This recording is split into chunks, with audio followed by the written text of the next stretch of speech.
Good evening, good evening, and welcome everyone. Welcome to episode 48 of the Lott Carey Wise Digital Couch. My name is Doriel Inez Larrier, and I am the host of the Lott Carey Wise Digital Couch. And I am so thankful and honored to be here with you this evening. This is our episode 48. We've actually finished 4 entire years of this show that is supporting and lifting up and having conversations with many members of our global Baptist Foreign Mission Convention. And here's yet another one. So, on behalf of our Executive Secretary Treasurer, which is Reverend Emmett L. Dunn, our President, Dr. Jesse Williams, our first Vice President, Dr. James Victor, our second Vice President, Dr. Robert Scott, and of the Lott Carey Women in Service Everywhere, Reverend Dr. Brenda McBurrow, our President, Sister Lynette Richardson, our first Vice President, Minister Brenda Troy, our second Vice President, our Youth Department Leader, Reverend Brittany D. Mingo, and our Men on Missions team leader, Deacon Charles Monterio. We welcome you. Before we get going on this evening, there are some announcements. You know that during our month, we have a lot going on here at Lott Carey, and this month is like none other. First of all, it is African Heritage Month, and so happy African Heritage Month, happy Black History Month to you all. The first of the month, every first day of every month, we have our prayer call. And so we had a wonderful prayer call with Reverend Ross, T. Ross. And so we are thankful for that ministry. And if you want to join us, again, please make sure you check in with us on the first day of every month. Please stay connected with our Lott Carey TV YouTube channel, as well as our Lott Carey Wise Salt on Facebook. Today, of course, is the digital couch, where it's also Thursdays in Blacks. We have a lot going on. And in the Lott Carey proper, the registration is open for people to sign up and to register and to get your hotels ready for the spring session, which is coming up in a few weeks. And because it's February, you know what next month is. It is a big, big month in Lott Carey Women in Service Everywhere. It is our 31 days of prayer, our 31 days of prayer. So please stay tuned again in all of our social media platforms so that you can get the information. We will be having the 31 days of prayer service in about a week or so. And so please stay tuned for that as well. Reach out and we'll let you know where it is if you do not already know. And of course, every single day during the month of March, we will have our prayer call. We'll be focusing on a different country each day, early in the morning, 6:30 a.m. So please get up. It is on free conference call, and you can join in, listen, hear the specific message of each country that we do serve in, and hear the needs of that country that we will make a prayer for. Let us get into the business of this evening. This evening, we are talking to one of the many partners, one of the many servants in Lott Carey, particularly in Women in Service. We have a number of layers in the Lott Carey Baptist Foreign Mission Convention, and sometimes you see people walking along through the roads or walking through the convention, and you might know them, you might not know them.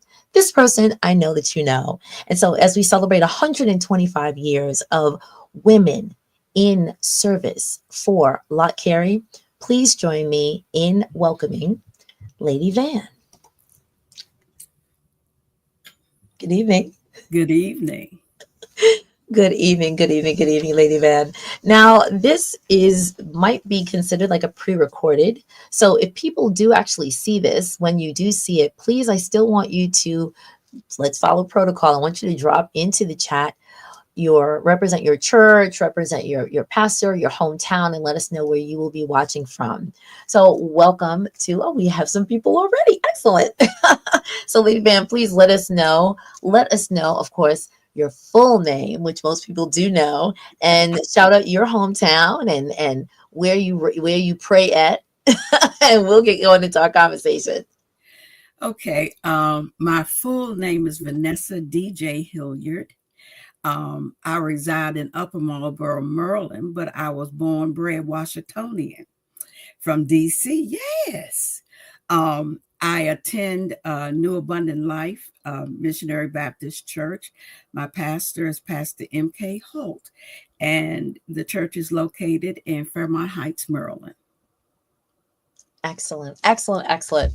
So I wanted to make an intentional ask during this month, because during this 125 years of women serving within the convention and celebration to our year, we wanted to take a look at a number of different partners or people who serve within the organization.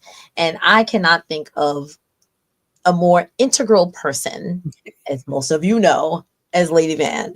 You know, some people may say, well, she's behind the scenes, but you know, people who work behind the scenes are really making the machine work well.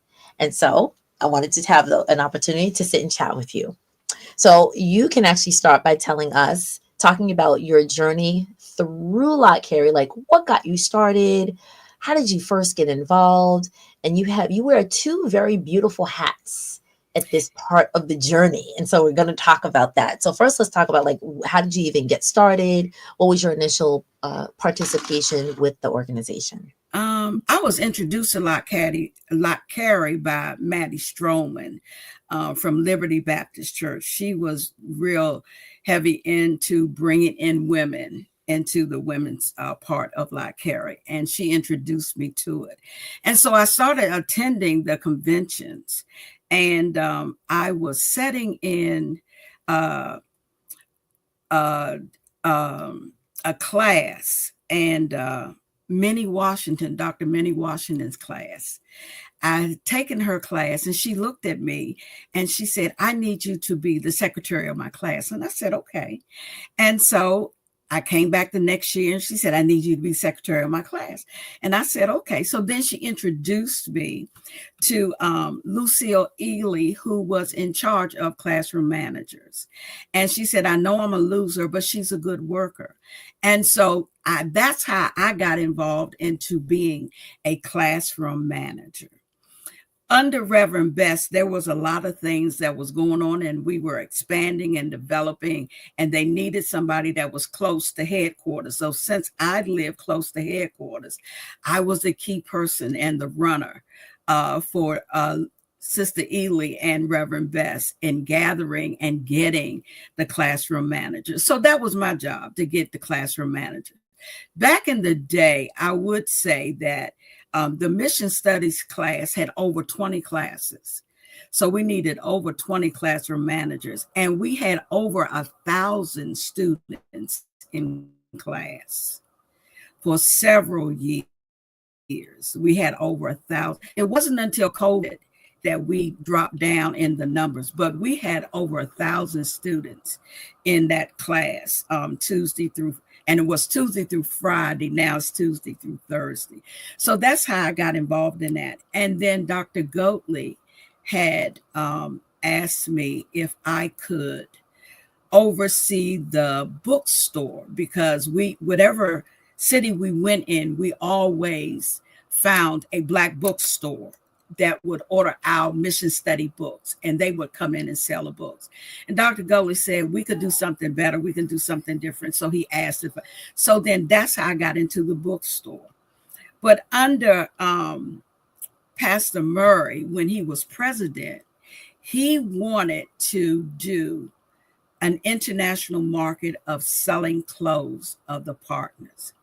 And since I was a buyer and a manager of a boutique in our local DMV area, Dr. Goatley found out I did that. So he asked me if I could manage that.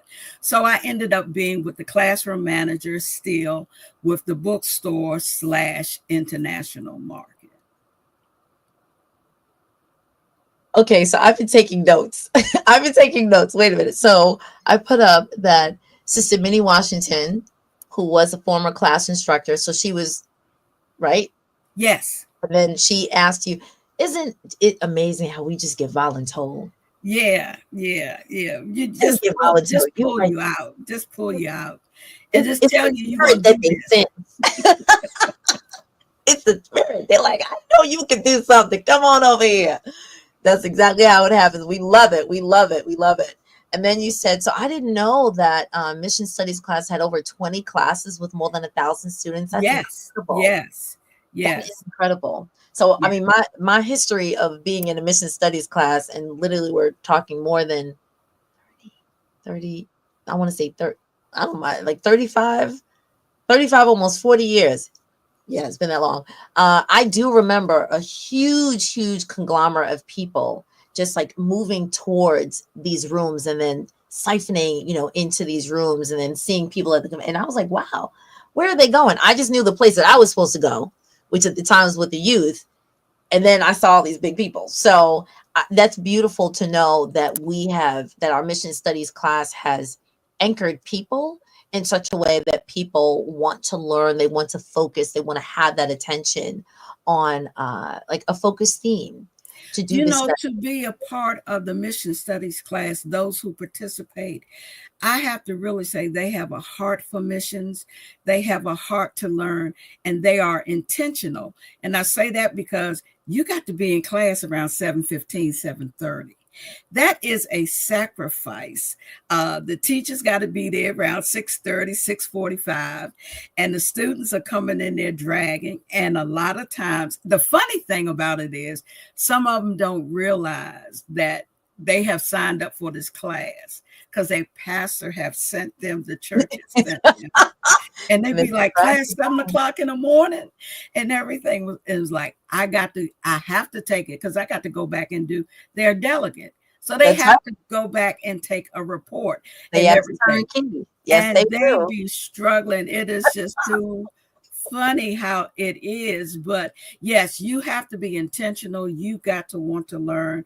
The classes are very interactive. They bring out a wealth of knowledge about missions Mhm. and everything. And it also during those times give us a one-on-one interaction with our mission partners that come to the Yes, convention, yes, yes, doing that session and everything. So they get to see the mission partners, and they get to find out their needs. That's one thing that they used to do. They used to find out the needs, and the students would take it back to their church, yes, they do. Yes, we do. Yes, and we then do. that would be their initiative and assignment to that partner to get.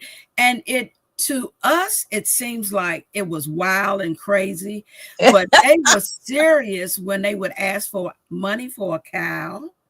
They would ask for a motorcycle for the Hmm. pastor to get around. Yeah. They would ask for old Sunday school books and everything. Yes. And we take Still. advantage of that because we get it so freely.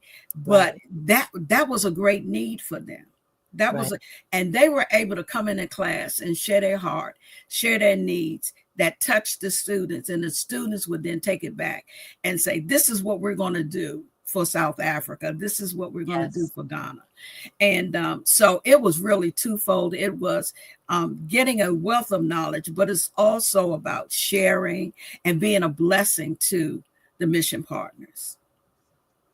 You're absolutely right. I actually remember, and these partnerships are not um, fly by night. No pun No, intended. They no, are long standing relationships. Long standing relationships. I remember as a youngster hearing the name uh, Mr. Roy, right, right. from India, India.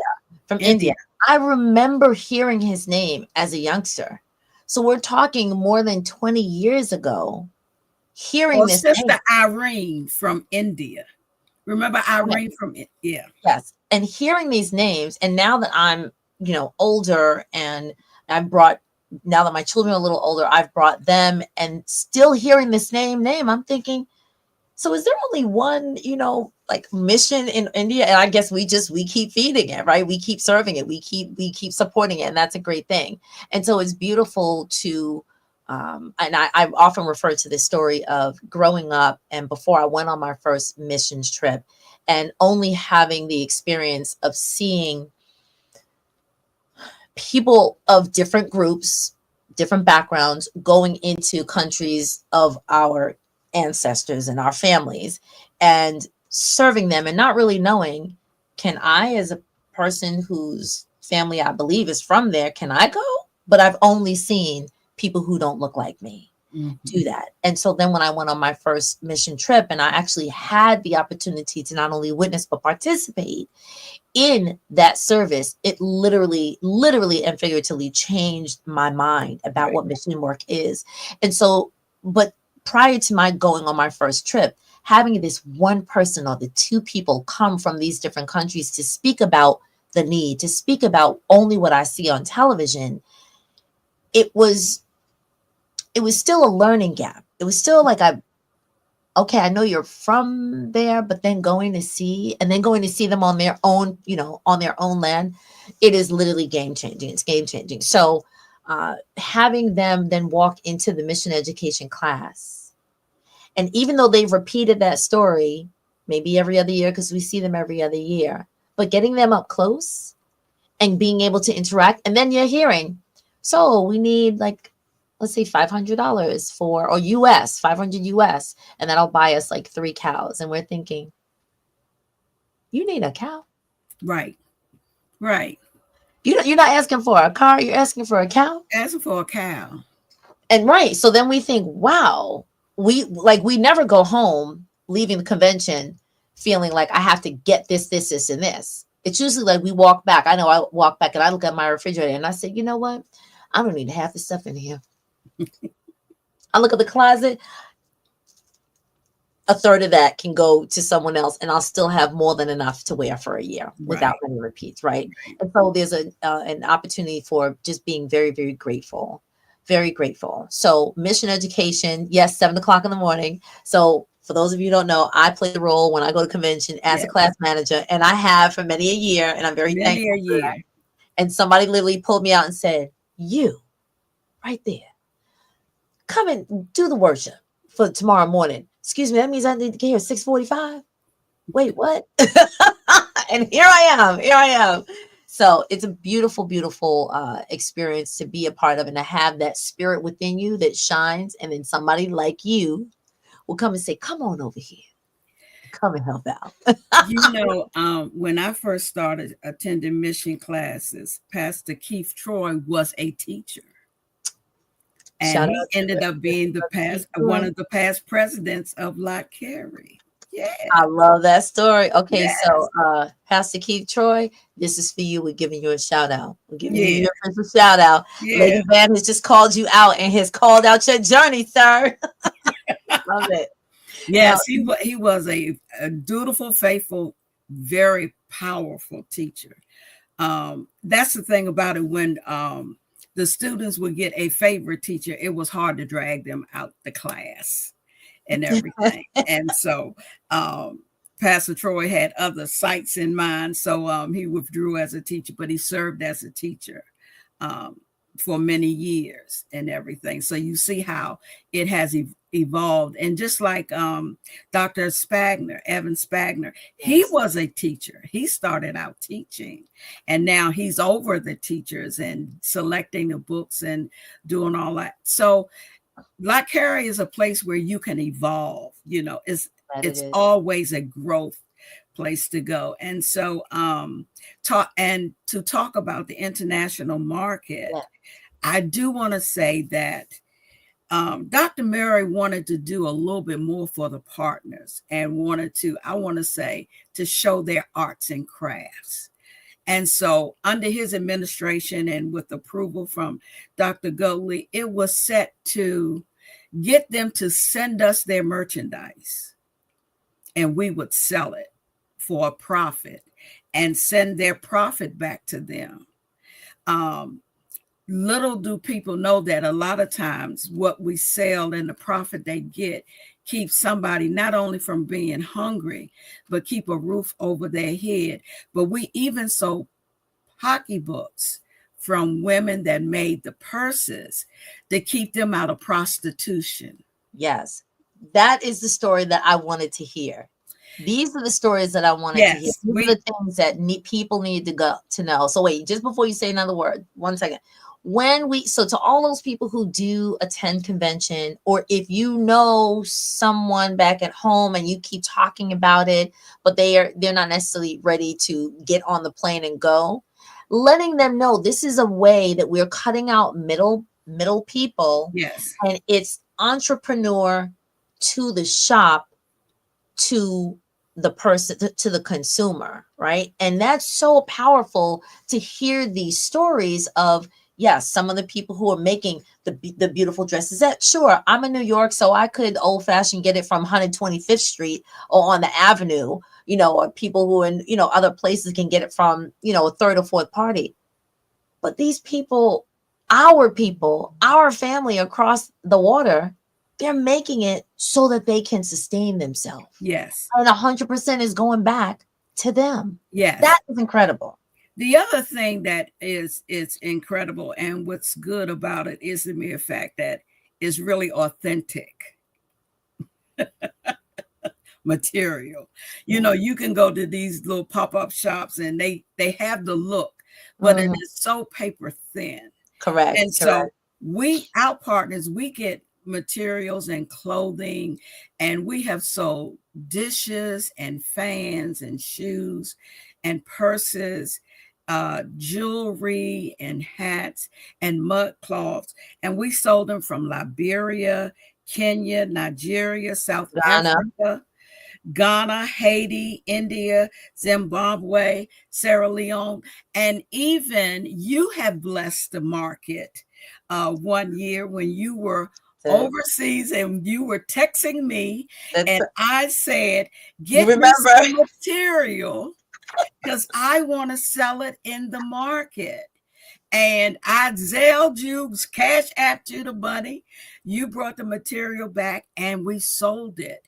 And the profits went to Lott Carey. Right. That went to Lott Carey. But the majority, 95% of what we sell are from the partners. Right. And they benefit. And it helps them in so many ways. So the vision of Dr. Mary, the past president, was one that just blew Lott Carey up in the sense where the people stopped going to the malls. Right. They are so eager for us to open that we don't even get a chance to get everything settled. That's right. To knock down the door to get in there. That's right. And it's a lot that goes on, like you said earlier, behind the scenes that we have to do to get ready to sell the merchandise, price it, let you know what country it came from, the markup on it, set it up so it looked pretty, that you want to buy it and everything. And these women, and I have to say they're women that make everything roll many, many times. We used to stay up. I stopped doing it. We used to stay up till 2 or 3 o'clock in the morning to get it done. Right. So that, and the partners who did send stuff, they would come in there and make sure that their stuff was out there. I want you to know it. They wanted to know if their stuff was out there, how was their thing selling and everything. And so that even encouraged them that if we sold out, they'd be like, oh, I'm going to send some more next year. Because not only do they have to wait till they come, they really can send it, whether they come to the convention or not. Right. Because we will still sell it. Right. It's to benefit them. It's to open doors for them. It's to bless them. The market is a place of blessing to be a blessing. And so we bless our partners by selling their stuff, and we purchase it and show off what we got authentically from our partners that look good. And there are so many churches that still have Mission Sundays. And so, and even like this month, this month, with Black History Month and everything, they wear their garments. Yes, they do. They wear, look, they like to showcase. And I know the second year Dr. Murray had it, he even had like a fashion show that everyone that had purchased something from the international market, he had them to walk around the convention center, the floors, to show off their things and stuff. So that is such a blessing to the partners of Lott Carey. And I love the work. I love the smile. I love to see the people coming in and purchases because it's going for a good cause. And there is no middleman. Correct. There There is is no no middleman. middleman. The money goes straight to the partners. And so, and it helps them to buy a cow, to get a motorcycle, to do whatever. I can't get past the cow. I'm telling you, I mean, when I heard about a cow and everything, but we have so many different initiatives. The international market not only sells stuff from the partners. We used to have an AIDS. I brought it so you can see. Yes, The I still I have my still, pen. yes, I had mine. We had the AIDS initiative I still have pen my that we sold. That we've even sold some of Wise's pens and Yes, some of that's their right. T-shirts. Hmm. I have on my Lott Carey T-shirt. Those are some of the things that we sell in the market. We have sold Oh, wait, men's polo shirts. you have your Lott Carey shirt on? Yes. Let's there we go. We see it. We see it. We see it. We see it. That's right. That's one of the tops that I try to wear on the Thursdays in black. I love it. I love Yeah. it. There we go. Beautiful. Beautiful. Yeah. So the Jumping for Justice T-shirts. So we kind of cover a lot of initiatives within the family of Lott Carey, from the men to the women to the children. And then we brand some stuff because a lot of people have come and said, I want to take something back to my mission sister who wasn't able to come. So we would get things that said Lott Carey, so that they could take little gifts back to their mission sisters at home. We are definitely our own economic engine, right? Yes. We're making the thing. We're getting other people who have made things that 1,000 times more than we need the proceeds, that, and we're giving it to them, and it's all to help again this well-oiled machine continue to work. Yes. And had it not been, as a number of our brothers will say, had it not been for the women, had had it not been for the, thank you, Reverend Murray, past President Murray, for having the idea. Mm-hmm. Thank you for putting it in good hands, and now we're making it work. Yes, it is still working. And it's still And working. we thank God for that. We We do. are we are very, very grateful for having it work. So now listen, like all of that, we basically were on like one question. You know that, right? Yeah.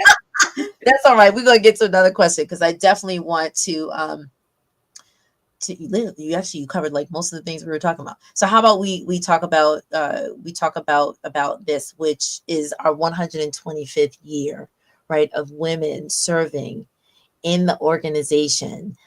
Thank you so much for bringing up Sister Minnie Washington. That's actually a name and a face that I've remembered since my days of youth, Mm-hmm. in the convention, and um, the generation of the Sister Minnie Washingtons. And you said, who was the other lady that you mentioned? I said Lucille Ely. Sister Lucille Ely, and people like that. Y'all are cut. They are cut from a different cloth. They are. They are cut from a different cloth. I was every once in a while. Thank you to Sister Antoinette Winslow, former past president of Lott Carey Women in Service Everywhere, and she will be on the couch next month. She was actually finishing up her tenure, and we'll talk about this more next time during the next month. And it was at that time the Women's Auxiliary, and it was during her Right. tenure that we then shifted to Women in Service Everywhere. And when I looked at the book that celebrated the 100th anniversary, the centennial, and I looked at some of the women in the pictures, and I looked at some of their, let's say, their church work, and then their mission work, and how they took the mission work that they did at convention, meeting partners, maybe I don't know how many people went actually did mission field, like go on the mission field across the world, but how they were taking the story of what's happening overseas, or even in some places, let's say in the Caribbean, but of course, like, overseas, and then making that their home, mission focused, the things that they wanted to work on so that they can send the money and not just like go to the convention, but also go and send. We have to do a different work in crafting and culling and nurturing and developing a new set of Minnie Washingtons, a Yes. new set of Lady Vans, a new set of Lucille Illies, a new set of Reverend Murrays, and uh, all the people. And as you have been pulled or identified or touched or said, come here, what are you doing to cull and to craft that next layer of women, primarily in Lott Carey? Well, one of the things is that I try to get them to understand our sole purpose in Lott Carey is to serve and to put aside all titles. Doesn't matter. And I say that because when I started out, I was a first lady, and someone was so surprised to find out that the work I was doing and the labor that it took to do it, that I was a first lady.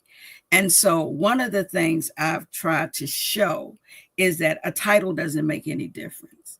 You really want to hear servant well done. And the only way you can get that done is that you serve. And Mm-hmm. so what I've tried to do is to come along beside me and not just watch me, but help me. To put Yes. your hands in it and help formulate so that when you see the end result, it will put a smile on your face. To just tell them sometimes they don't get it, but to bring them alongside and they see the end result and they see their labor. Sometimes I think that touched their heart, and then they was like, you know what? I can do this, and I like this. And if she can do it, then I can do it, because we're so title orientated now that it's like you can't do anything unless you have a title, and you really got to be up there. And they fail to realize that the higher up you are, the more you serve, and it's not just the low. So I try to get people to see that your service is not only what God wants, but it brings fulfillment to you as well as fulfillment to the person that you're serving. So I like to say, come alongside me. Let us get our hands dirty together. We'll get a manicure later, but we got to do this, because these are God's people that need our help right now. Amen. Amen. I am not going to forget this. Please shout out the assistants who come alongside you. My right arm, my left Good arm, to my go. everything is Cheryl Austin, Pamela Lyles. They're from Fountain. Mm-hmm. Cynthia Bentley. Mm-hmm. Um, Cynthia. Mm-hmm. and believe it or not, I have one man, Dr. Victor Davis. Come on, Dr. Victor Davis. I'm shouting you out. Oh, He's Sister Cheryl He's Austin. Dr. Pastor Victor Davis. And And he's a uh, sentinel. He is a sentinel. He sits at that door, or he'll stand at that door, or he'll be walking, just moving through. How you doing? You all right? Can I get something for you? Lady Van, you need something? but you Ma'am, know I what? think she does a great job. I really thought that we were going to lose customers one time because of Victor. Because somebody tried on something. He was like, baby, don't put that on. Don't wear that. Don't buy that. And I was like, you need to stop. And then he picked something else for it. She was so elated and everything. But he is dutiful Love it. I love it. every year to show up and to give his assistance and everything.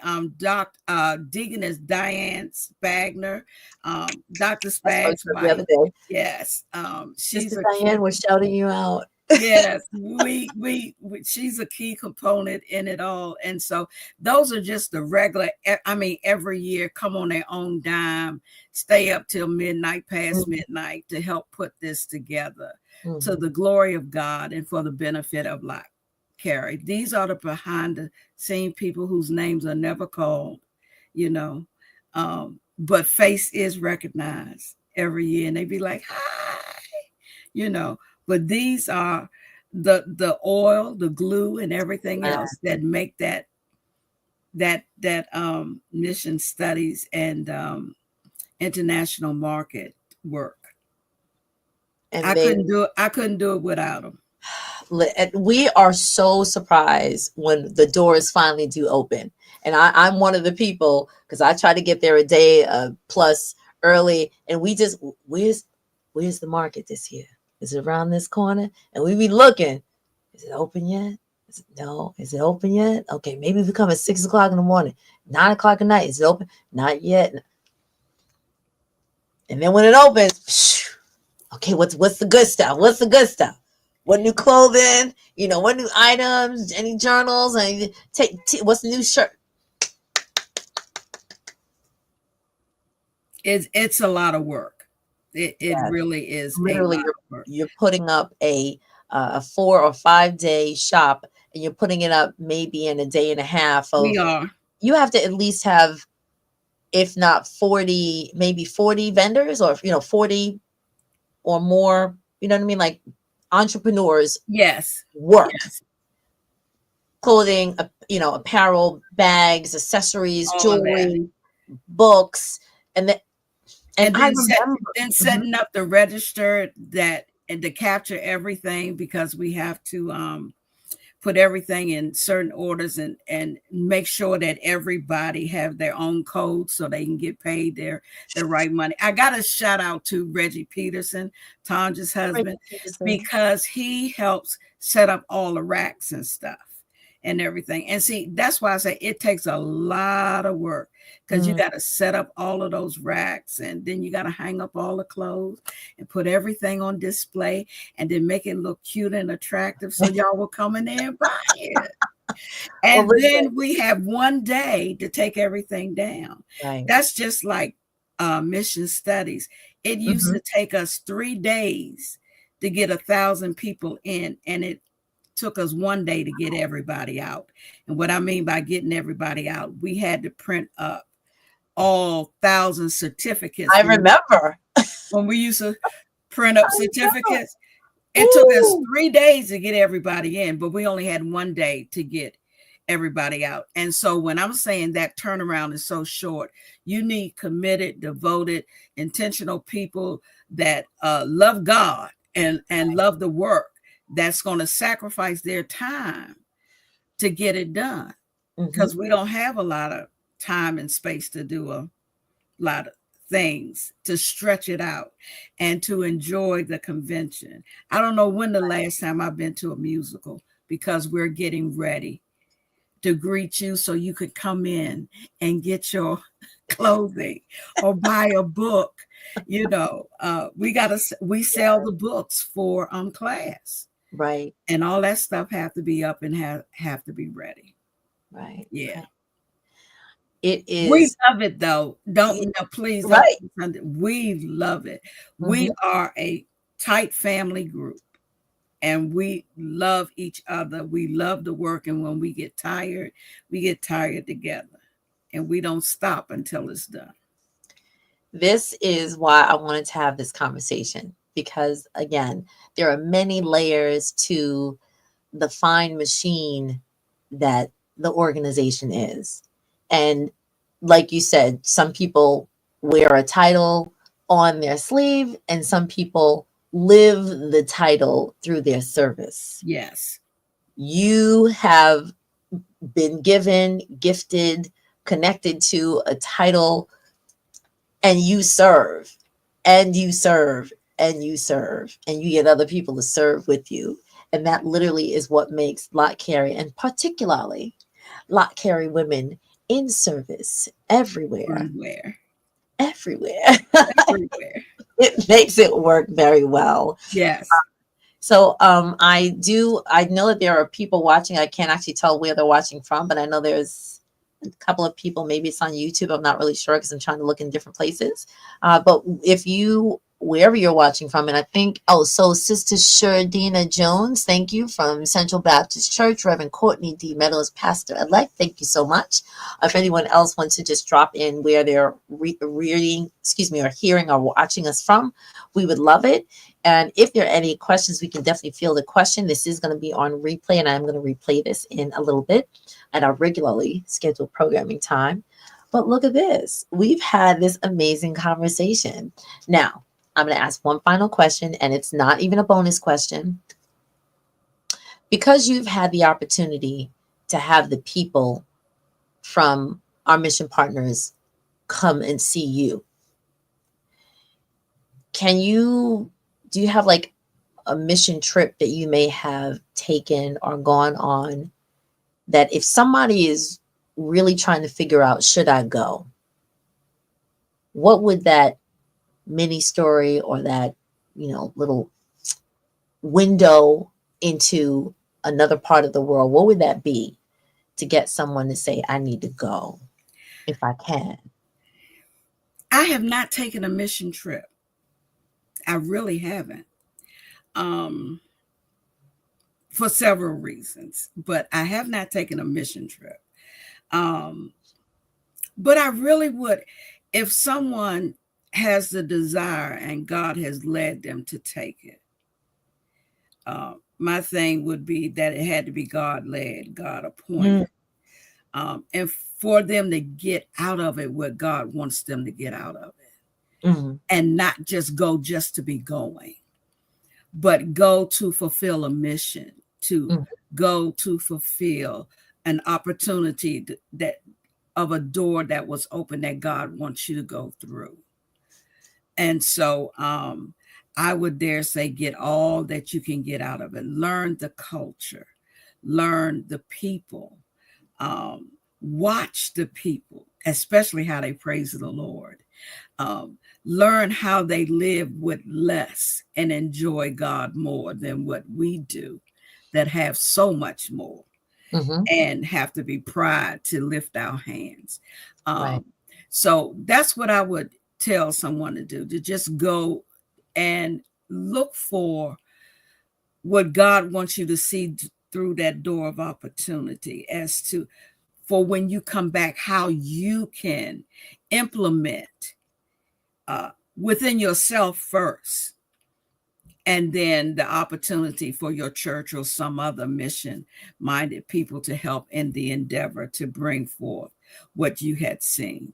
Because the needs are out there.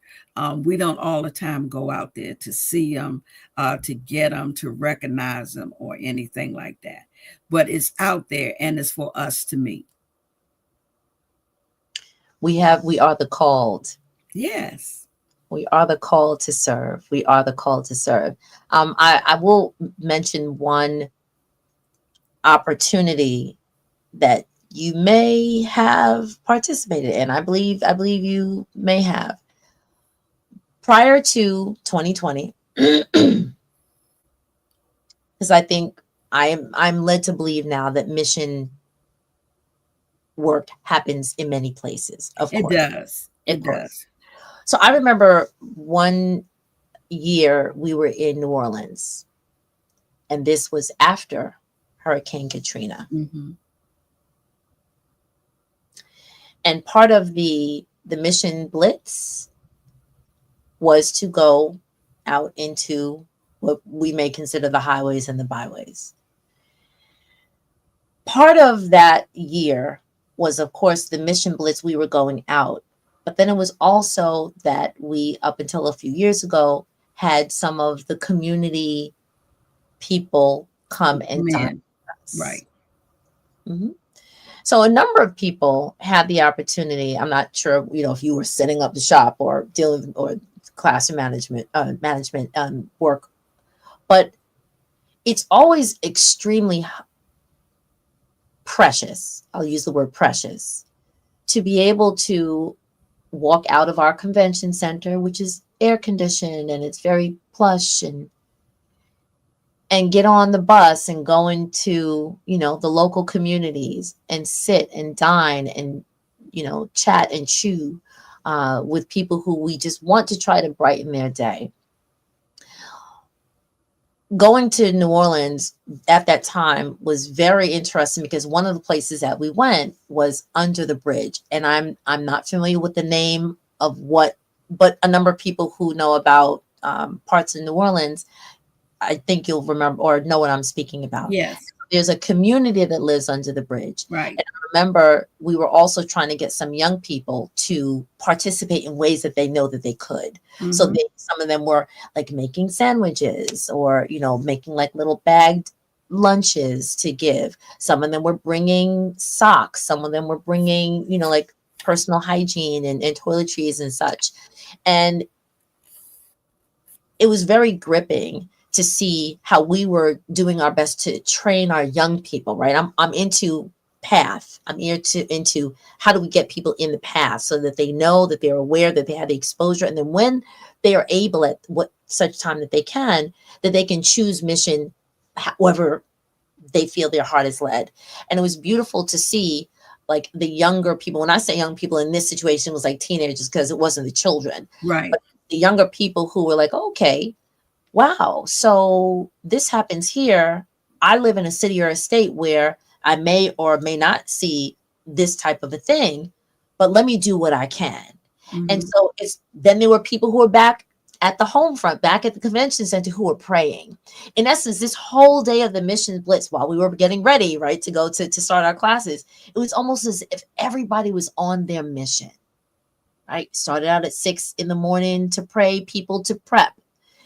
Some people were getting on the buses to go to the mission blitz out in the highways and the byways of the local community. There were people who stayed home who maybe their legs were just a little tired or they couldn't do that, but they stayed praying during that time. There were the Right. young people making like the food, and everybody was on their mission.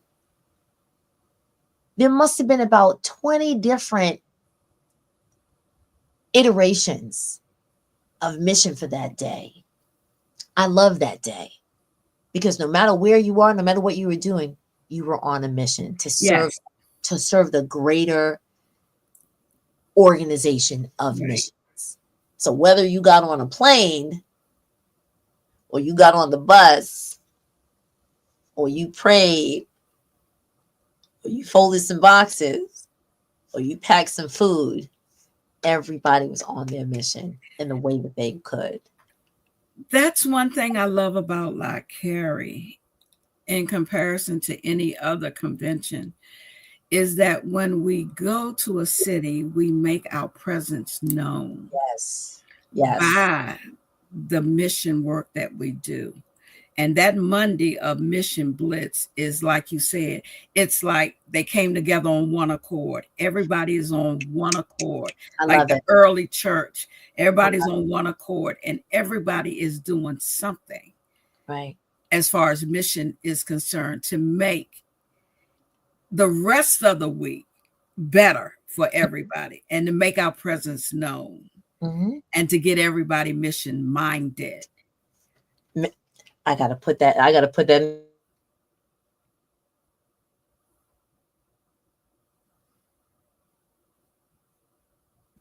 I just had to type mission minded in the chat. I love it. I love it. I love it. Absolutely. We're all mission minded. And that is the focus. That is what I wanted to make sure that we had conversations with, again, a wide variety of people who do and are seen, who do and are not seen, who do and are heard, and who just do just because they want to do. That is why we are here for 125 years of celebrating and recognizing and uplifting the women who have served Lott Carey Baptist Farm Mission Convention. 125 years. And I thank you, Lady Van. I thank you for asking me. I thank you. I thank you. I thank you.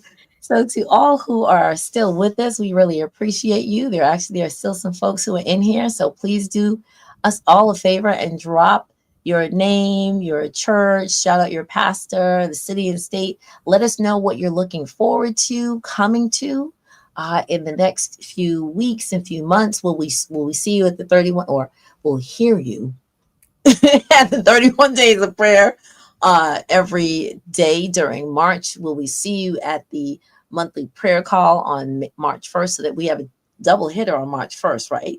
6 a.m. for the monthly prayer call and 6:30 for the 31 days of prayer. I think I'll be doing something during that month. So I got to get my morning voice together. We will always be here the first Thursday of the month of every month for the digital couch. We will see some of you at the spring conference. So Yes. make sure, again, it is live. So go on LottCarey.org, LottCarey.org, LottCarey.org. Register for the spring conference, get your hotel, get your registration. So we'll see some of you there. And then you know what's going to happen in May? We have Jump for Justice again. Yes. So those people who want to, do a little turn, get yourselves ready, get your energy ready, because we're going to be jumping for justice as well in May. Then what's going to happen? We will see you at the annual session in In August. August. See you at Yes. the annual session in August. So peace and blessings. Thank you so much for joining Thank us. you. We will see you in a few days, a few Days. weeks, a few months. It depends on where we're going to see you. So I just wanted to, again, let everyone know we love having conversations. We're definitely celebrating all this year, 125 years. So you can see many different people who have done some work here in Lott Carey. We wanted you to meet them. So peace and blessings. We will see you all in a few days or weeks. God bless you. God bless you.